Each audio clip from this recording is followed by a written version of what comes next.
कोई भी नदी का क्या होता है, दो तट होता है। एक तट पे कृष्ण चल रहे हैं, हाँ, रथ पे, और एक तट पे राधा सखियों के संग उस रथ को देखते हुए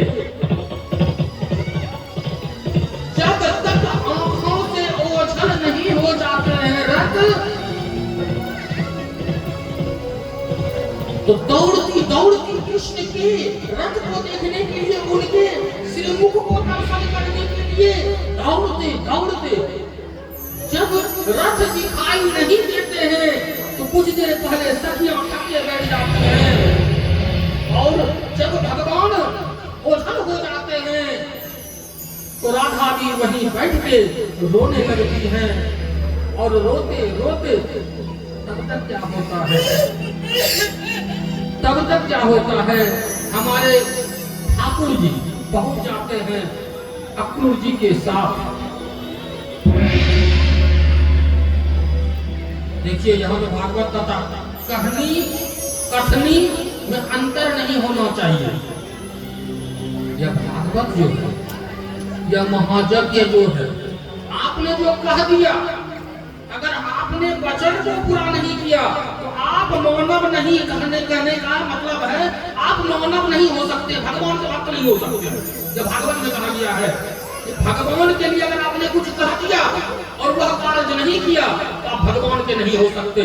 और मैं यहाँ भागवत कहता है कि जो राम का नहीं, जो श्याम का नहीं, जो शिव का नहीं, जो दुर्गा का नहीं, वो इस धरती पर किसी कौम का नहीं है।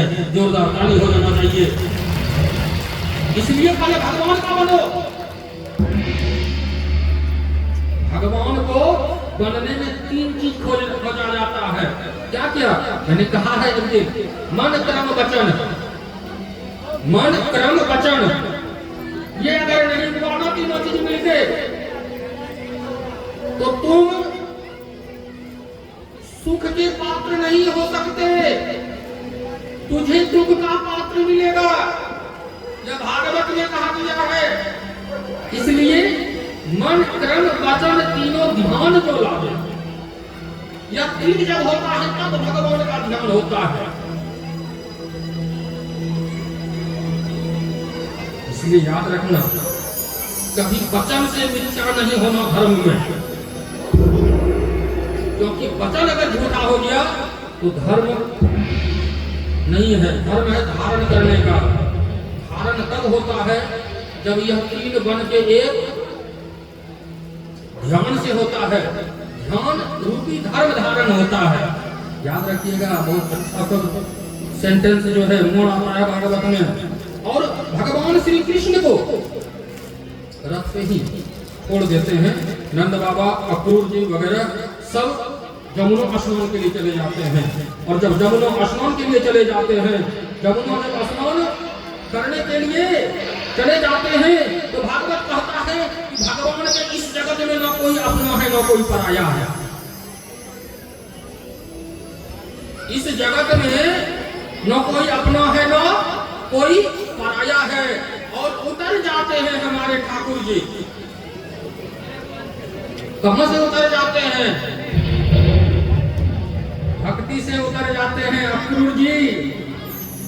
जमुना में स्नान करने के लिए नाक बंद करके डुबकी लगाते हैं। और जब डुबकी लगाते हैं तो क्या होता है पता है? भगवान को देखते हैं आगे में, कृष्ण और बलराम को। ये बताओ, जल में जब आप डुबकी लगाओगे तो आंख खुला रहता है? हाँ? नहीं रहता है ना।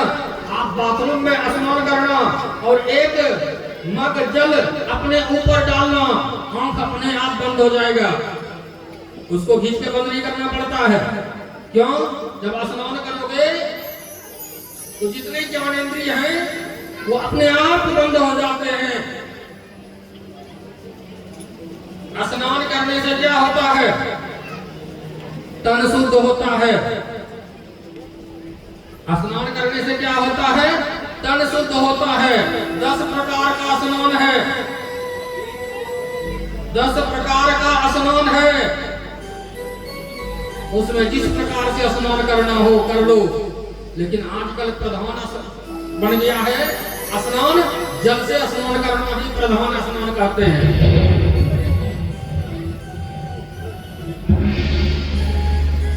सबसे बड़ा स्नान होता है भस्म का। भस्म लगा लो, पूरे शरीर में लगा लो, उससे बड़ा कोई स्नान नहीं। मंत्र स्नान होता है, हाँ? मंत्र पढ़ लो स्नान हो गया। लेकिन कलयुगिया लोग क्या करते हैं, 3 बार साबुन लगाते हैं, 4 बार शैम्पू लगाते हैं, तब स्नान बनते हैं, हाँ? अब भगवान रथ पे हैं और अक्रूर जी देख रहे हैं नीचे जल में। भगवान जी को जब देखते हैं तो अक्रूर जी फिर ऊपर होते हैं और फिर देखते हैं रथ में भगवान बैठे हुए हैं। फिर डुबकी लगाते हैं, फिर देखते हैं वहां इनका जो संशय था नाश हो गया। इनके मन में विश्वास हो गया कि भगवान है ही। भगवान ये हमारे जो ठाकुर जी हैं यही भगवान है, यही कृष्ण भगवान है। उनके मन में विश्वास हो गया। आते हैं रथ पे सवार होते, चल पड़ते हैं। और जब चल पड़ते हैं तो इधर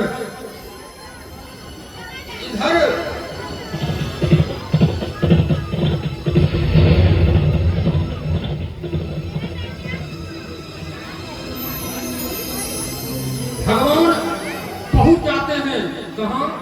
कंस भवन के समीप, अर्थात कंस भवन के यहाँ जब पहुंच जाते हैं तो कहते हैं कि हे अक्रूर जी को चाचा, क्योंकि बाबा को डायरेक्ट नहीं कर सकते हैं ना, तो अक्रूर जी को कहते हैं कि हे चाचा, हम लोग थोड़ा इधर ही उतार दीजिए ना, हम लोग कभी मथुरा नहीं आए हैं ना, तो हम लोग सब चीज देखते हुए जाएंगे वहां पे। बोला ठीक है। उतर जाते हैं और जब उतर जाते हैं तो श्री सुख उवाच सुखोपविष्टः पर्यंके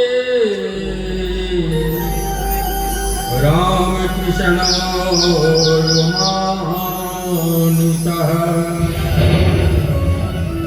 लेभे मनोरथान सर्वान् पतियान सचकारः।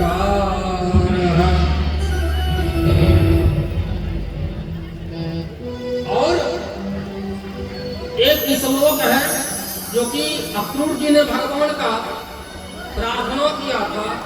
आप लोग भी मैं चाहूंगा कि प्रार्थना करने और तीनों वृंदावन, मथुरा और गोवर्धन जी का परिक्रमा हम लोग इसी वृंदावन से करते हैं। तो जिनके पास माथे पे वस्त्र है तो है ही, अगर नहीं है तो अपने माथे पे वस्त्र रख लो। भैया लोगों के पास अगर कुछ ना मिले तो गमछी ले लो। वासुदेवाय ओम नमो भगवते वासुदेवाय ओम नमो भगवते वासुदेवाय ओम नमो भगवते वासुदेवाय ओम नमो भगवते वासुदेवाय। और इस प्रकार हम लोगों का वृंदावन का परिक्रमा मार्ग में यात्रा पूर्ण होता है। 13 किलोमीटर का, लगभग 13 किलोमीटर से ज्यादा कुछ है। हम लोगों का वृंदावन का परिक्रमा हो जाता है।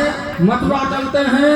मथुरा जो है हम लोग जन्मस्थली में भगवान का पूजा अर्चन दर्शन कर फिर हनुमान जी के सामने परिक्रमा मार्ग में लग जाते हैं। मंत्र वही रहेगा, ओम नमो भगवते वासुदेवाय ओम नमो भगवते वासुदेवाय ओम नमो भगवते वासुदेवाय ओम नमो भगवते वासुदेवाय ओम नमो भगवती वासुदेवाय। और इस प्रकार मथुरा का परिक्रम वासुदेवाय नमो भगवती वासुदेवाय। ओम नमो भगवती वासुदेवाय। और गोवर्धन जी का अरे इस तरह बोलोगे तो होगा भैया, जोर से बोलना पड़ेगा।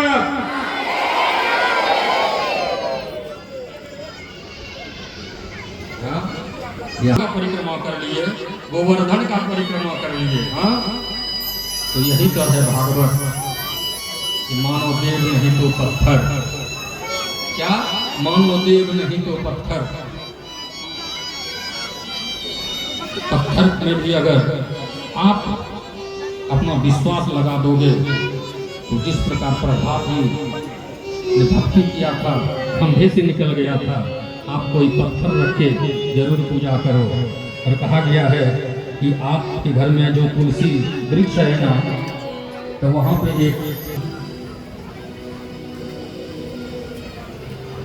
एक समी का वृक्ष लगाओ, लेकिन सभी का वृक्ष लगाना चाहिए। आप अपने घर से जो निकलते हैं, आप जो अपने घर से निकलते हैं दाहिने तरफ, याद रखिएगा, दाहिने तरफ रखिए, शुद्ध जगह में रखना चाहिए। और समी वृक्ष के निकट एक भूमि, जो भूमि है उसमें मिट्टी है, उसको खोद दो और एक सुपारी और एक 5 का नोट उसमें डाल दो, रोड़ी चंदन मिला के। आपके घर में जितने भी रोग होंगे उस दिन से शमन होना शुरू हो जाएगा। और शनिवार और मंगलवार के दिन, शनिवार और मंगलवार के दिन दूध में जल में दूध मिलाकर या दूध में जल मिलाकर शनि वृक्ष को सींचो, आपके घर का रोग उड़ने लगेगा, भागने लगेगा। जोरदार ताली होना चाहिए, ऐसा जरूर करना।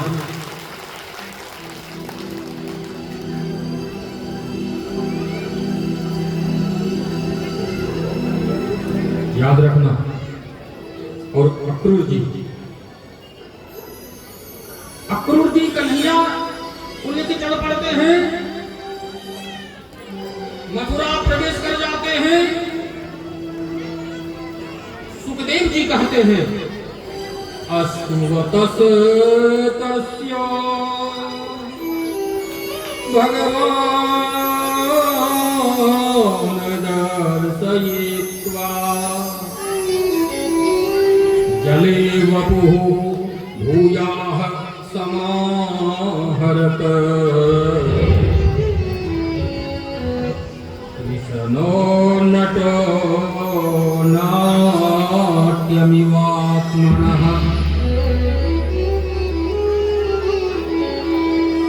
और जैसे ही प्रवेश करते हैं तो क्या देखते हैं कि हमारे ठाकुर जी देखते हैं। कपड़े को धोते कौन है? कपड़े को कौन धोते हैं? धोबी को देखते हैं, धोबियों के सरदार को देखते हैं। ढेर सारे कपड़े धो रहे थे तो हमारे ठाकुर जी जाके कहते हैं कि हे सरदार, मुझे कुछ कपड़े दे दो भैया, हम उधर से वापस आएंगे, आपको कपड़े दे देंगे। धोबियों के सरदार ने कहा नहीं, ये कंस भवन का कपड़ा है, यह मैं नहीं दे सकता। बोला तू नहीं देगा? नहीं। हमारे ठाकुर जी ने एक दिया, उतने में उनका उद्धार हो गया। वो सब छोड़ के भाग जाते हैं। कहते हैं ना सरदार ही खत्म हो जाएगा। तो उनके जो है अनुचर अपने भाग खड़े हुए, और जब अपने भाग खड़े हुए तो जो इनको कपड़ा लगा और जो बचे कुचे उस जगह थे तो हाथ जोड़ के कहते हैं जो कपड़ा लेना है भैया ले लो, हम लोग रुकेंगे नहीं। कपड़ा लेके आगे बढ़ते हैं। जब कपड़ा लेके आगे बढ़ते हैं तो क्या होता है? जब कपड़ा लेके आगे बढ़ते हैं तो दर्जी को देखते हैं। दर्जी को कहते हैं भैया ये कपड़ा दे रहा मेरे शरीर के अनुसार। हाँ, तुरंत उन्होंने सी दिया। और दर्जी को भगवान आशीर्वाद देते हैं, जिस तरह तूने मेरे कपड़े को सिया है इसी तरह तेरा भक्ति बढ़ते रहे। और याद रखिए, जिसका भक्ति बढ़ेगा ना उसके घर में हर चीज बढ़ेगा। याद रखिएगा, जिसके शरीर में भक्ति बढ़ेगा उसके घर में हर चीज बढ़ेगा। हाँ, अगर कोई दरिद्र भी था पहले, याद रखिएगा कल की कथा में ये दरिद्र और गरीब शब्द जो मैंने बोला कि कोई अगर गरीब भी है तो भक्ति करके धनवान बन सकता है। और भागवत यहाँ पे एक संदेश दे रहा है, किसी को दुख देने वाला, किसी को दुख जो देता है, दुख सहने वाला कभी संपत्तिवान बन सकता है, लेकिन जिसने दुख दिया वो कभी धनवान नहीं बन सकता। भागवत कहता है, जो ताली होना चाहिए भागवत की बातों को लेकर। हाँ? ये जब हाथ बजता है ना, शरीर का पूरा चाल बदल जाता है। याद रखिएगा, ये ताली बजाने में, हंसने में, हाँ, आप जितना यहाँ आके हंसते हो, ताली बजाते हो, भगवान को लेते हो, इसी तरह मेरा यह संदेश है कि अपने घर में भी किया करो। लेकिन घर में करोगे कैसे? हाँ, तो तहु का उधर अलग टेंशन। कौन क्या है कल बताऊंगा मैं सब चीज। आज जो है यहाँ तक सीमित रहिए। तो भगवान सबके पति हैं, लेकिन स्त्रियों के दो पति होते हैं, एक पति और दूसरा परमेश्वर अर्थात भगवान। दोनों के लिए, जिनका शादी हो गया है, जिनका नहीं हुआ है, और जो पुरुष हैं, वे सब मिलकर एक बार ताली बजा दीजिए। हमारे परमेश्वर हमें, और भागवत में कहा गया है ज्ञानी भक्त भगवान को अति प्रिय होता है। हाँ? ज्ञानी मतलब क्या? ये सब चीज बात जो जाने, भगवान का जो प्रिय बनना है तो हम लोग ज्ञानी बने। आगे बढ़ते हैं, दर्जी को आशीर्वाद दे देते हैं कि तुम्हारा भक्ति बढ़े। आगे जब बढ़ते हैं तो क्या देखते हैं? खुशबू। हाँ, ऐसा खुशबू,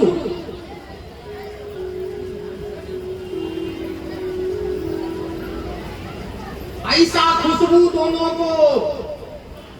कौन कौन दोनों को? बलराम जी और श्री कृष्ण जी को खुशबू लगा। हाँ?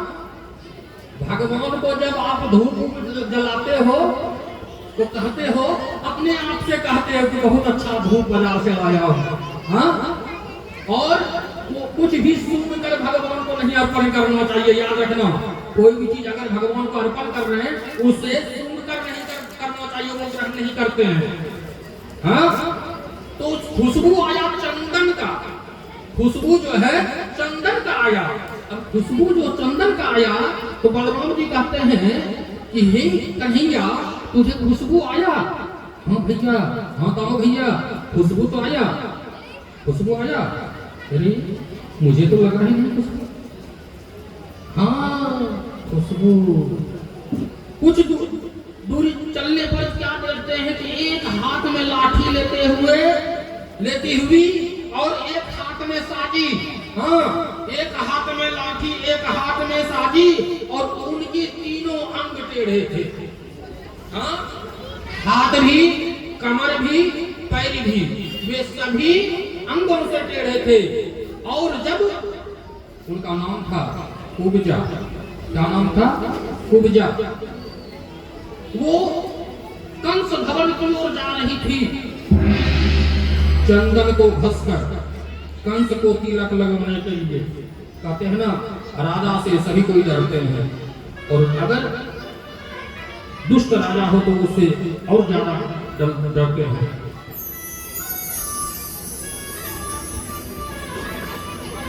अब जब पहुंचते हैं भगवान उनका रास्ता रोक लेते हैं, भगवान उनका रास्ता रोक लेते हैं। और जब भगवान उनका रास्ता रोक लेते हैं तो कहते हैं, भगवान ने रास्ता रोका। कुब्जा ने कही कि हे कौन हो आप भद्र पुरुष, मेरा रास्ता क्यों रोक दिए? तो इस पे भगवान कहते हैं कि हे सुंदरी,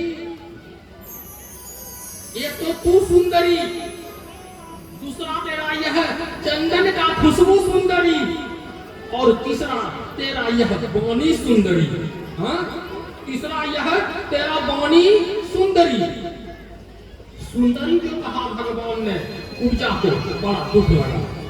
याद रखिएगा, अगर नेंगड़े आदमी को, अंधे आदमी को, कोढ़ी आदमी को, या जो देखने में ठीक ना हो, अगर आप सुंदर कह दो, सुंदरी कह दो, तो उसके मन में दुख लग गया।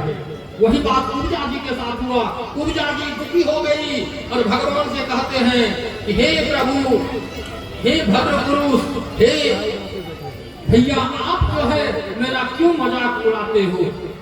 इसपे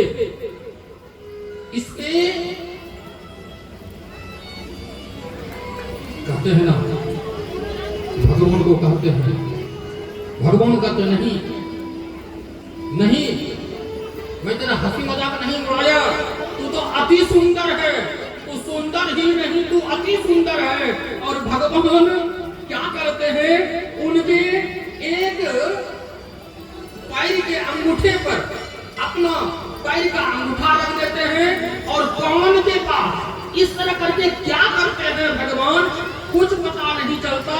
उनके सारे अंग जो टेढ़े थे वो सीधे हो जाते हैं।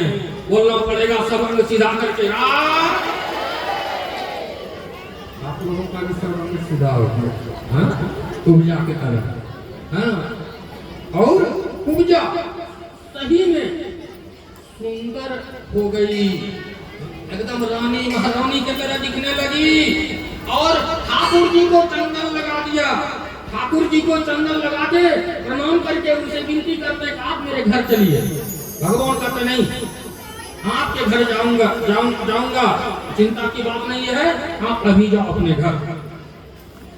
हाँ, और कंस भवन की ओर बढ़ पड़ते हैं। और जब बढ़ पड़ते हैं तो आगे जब मार्ग पे चौराहा था तो वहां पे क्या था कि एक धनुष रखा हुआ था। याद रखिए, 2 बार ही धनुष टूटा है। कितने बार धनुष टूटा है? 2 बार। एक बार राम जन्म में, सीता स्वयंवर में, और एक बार कृष्ण ने, कहां? कंस के यहाँ। तो उस धनुष का रखवाली करने के लिए चारों बगल सेना लगे हुए थे, क्योंकि वह जिस दिन धनुष टूट जाएगा, कंस का भी ध्वंस हो जाएगा।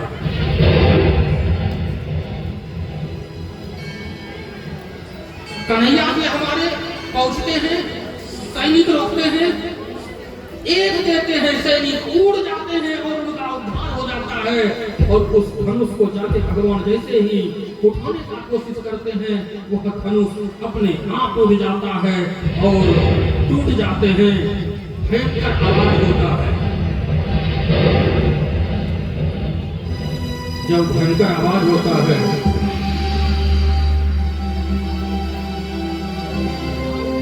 गोविंद मेरो है,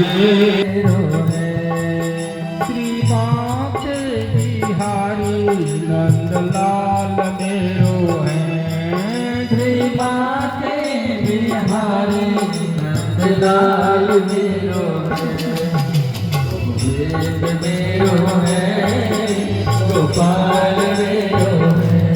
और उधर यहाँ धनुष टूट गया, कंस घबरा गए। कंस ने क्या किया? परीक्षित, आज की कथा को, यह जो छठे दिन की कथा है, तो भगवान उनको अपनी ओर खींचते हैं। हाँ, भगवान उनके रोग शोक दुख तकलीफ को हरण करके अपनी ओर खींचते हैं और उनके और आदेश दिया गया कंस के द्वारा कि एक हाथी था जिसका नाम कुबलई। कहते हैं, मेरे कान्हा के मिल गए नए राधिका गोरी से, मेरे कान्हा के मिल गए नए राधिका गोरी से, मेरे कान्हा के मिल गए राधिका गोरी से, राधिका राधिका गौरी से आके मिल गए चैन। आप लोग भी साथ में राधिका गो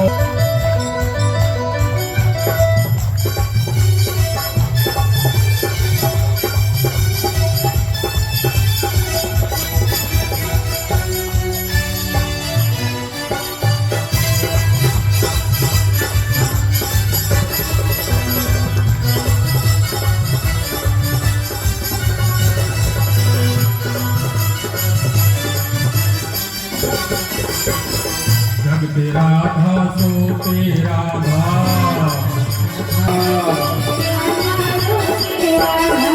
लगन लगी दिन राय लगन लगी दिन रात राधिका गौरी से। लगन लगी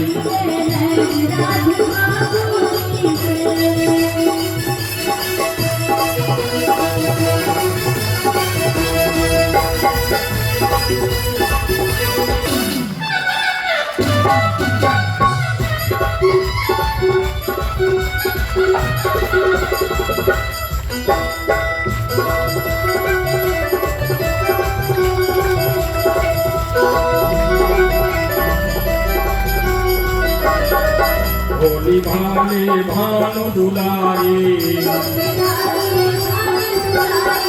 भोली भाली भानु दुलारी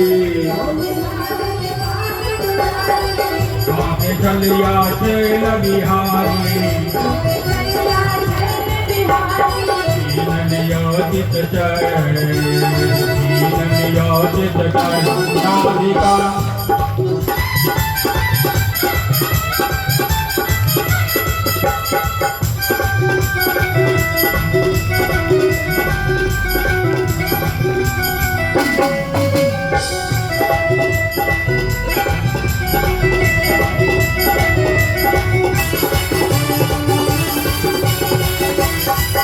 जब रूठे जब श्याम मनावे धीरे धीरे वो तो चरण दबावे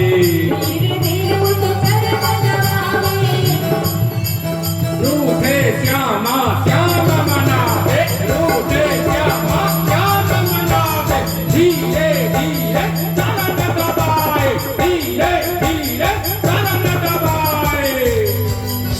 जोर से बोल दो हाथ उठा के राधे।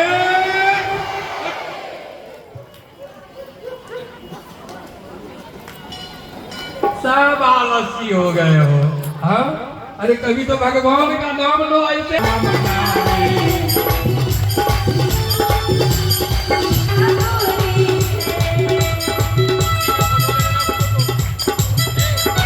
मेरी कान्हा के मिल गए राधिका गौरी